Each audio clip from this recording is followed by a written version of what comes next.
Sir, ಏನಿದು ಇವತ್ತು ಗದಗ ಜಿಲ್ಲೆಯಿಂದ ಸುಮಾರು ವರ್ಷಗಳಿಂದ ಬಂದು ದಲಿತರ ಭೂಮಿಯನ್ನು ಕಸಿದುಕೊಂಡಿರುವ ವಿರುದ್ಧವಾಗಿ ರಾಜ್ಯ ಸರ್ಕಾರದ ವಿರುದ್ಧವಾಗಿ ಬಸವರಾಜ್ ಅವರು ಆಗ ಅವರ ತಂಡದವರು ಬಂದು ಹೋರಾಟ ಮಾಡ್ತಾಯಿದ್ದಾರೆ.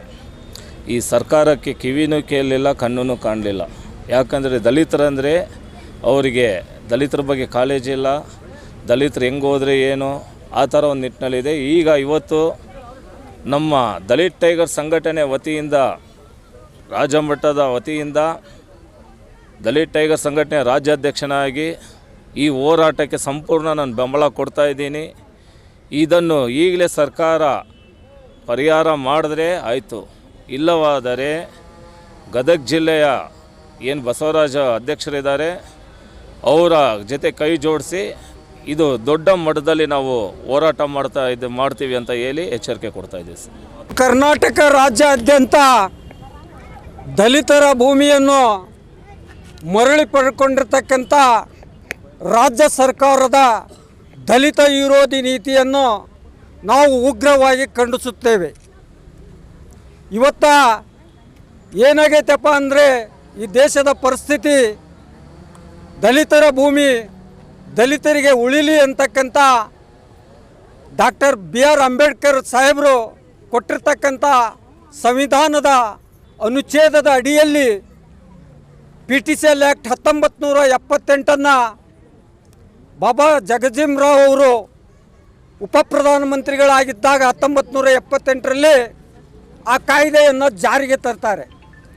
ಆ ಕಾಯ್ದೆಯನ್ನು ಜಾರಿಗೆ ತರುವ ಉದ್ದೇಶ ಇಷ್ಟೇ, ಇವತ್ತು ಏನು 78 ವರ್ಷ ನಾವು ಸ್ವತಂತ್ರ ಪಡೆದುಕೊಂಡಿದ್ದೇವೆ, ಸತತ ಏನು ನಾವು ಶೋಷಣೆಗೆ ಒಳಗಾಗಿದ್ದೇವೆ, ದಲಿತರು ಭೂಮಿ ಇಲ್ಲದೆ ಬದುಕಿದ್ದೇವೆ ಶತಮಾನ ಕಾಲದಿಂದಲೂ.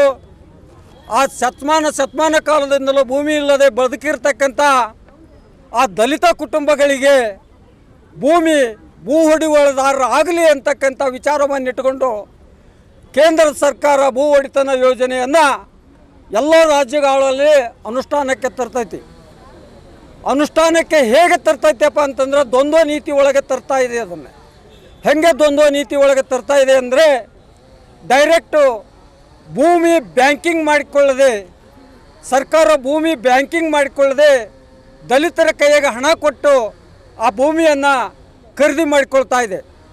ಖರೀದಿ ಮಾಡಿಕೊಂಡು ಅದರ ಅವಧಿ ಮುಗಿಯೋ ಟೈಮ್ಗೆ ಆ ದಲಿತರಿಗೆ ಏನು ಮರಳಿ ಹಣ ತುಂಬಲಿಕ್ಕೆ ಆಗೋಲ್ಲ.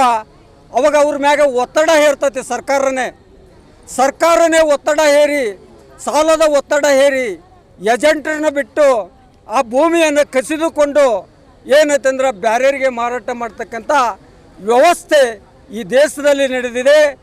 ಇಂಥ ದ್ವಂದ್ವ ನೀತಿಯ ಏನು ಸರ್ಕಾರದ ಕಾಯ್ದೆ ಏನಿದೆ ಇದನ್ನು ನಾವು ಉಗ್ರವಾಗಿ ಖಂಡಿಸುತ್ತೇವೆ. ಏನೈತಂತಂದ್ರೆ ಸರ್ಕಾರ ದಲಿತರಿಗಾಗಿ ಡಾಕ್ಟರ್ BR ಅಂಬೇಡ್ಕರ್ ನಿಗಮದ ಪರಿಶಿಷ್ಟ ಜಾತಿ ಪರಿಶಿಷ್ಟ ಪಂಗಡದ ನಿಗಮದ ಅಡಿ ಒಳಗೆ ಕೃಷಿ ಬ್ಯಾಂಕಿಂಗನ್ನು ತೆಗಿಬೇಕು. ಕೃಷಿ ಬ್ಯಾಂಕಿಂಗನ್ನು ತೆಗೆದು ಅವ್ರಿಗೆ ಹಣ ನೀಡದೆ ಅವ್ರಿಗೇನೈತೆ ಅಂತಂದ್ರೆ ಕೃಷಿ ಭೂಮಿಯನ್ನು ಮಂಜೂರು ಮಾಡಬೇಕು. ಈಗ ಕಸಿದುಕೊಂಡಿರ್ತಕ್ಕಂಥ ಜಮೀನುಗಳನ್ನು ಆ ಕೃಷಿ ಭೂಮಿಗೆ ಒಳಪಡಿಸಿಕೊಂಡು ಏನೈತಂದ್ರೆ ಈಗ ಅನ್ಯಾಯಕ್ಕೆ ಒಳಗಾಗಿರ್ತಕ್ಕಂಥ, ದೌರ್ಜನ್ಯಕ್ಕೆ ಒಳಗಾಗಿರ್ತಕ್ಕಂಥ, ತುಳಿತಕ್ಕೆ ಒಳಗಾಗಿರ್ತಕ್ಕಂಥ ದಲಿತ ಕುಟುಂಬಗಳಾದ ಕೃಷಿ ಭೂಮಿಯನ್ನು ಮರಳಿ ಕೊಡಬೇಕೆಂದು ಆಗ್ರಹಿಸಿ ನನಗೆ ಇಲ್ಲಿ ಎರಡು ಮಾತು ಮಾತಾಡಲಿಕ್ಕೆ ಅನುಕೂಲ ಮಾಡಿಕೊಟ್ಟಿರ್ತಕ್ಕಂಥ ಬಸವರಾಜ್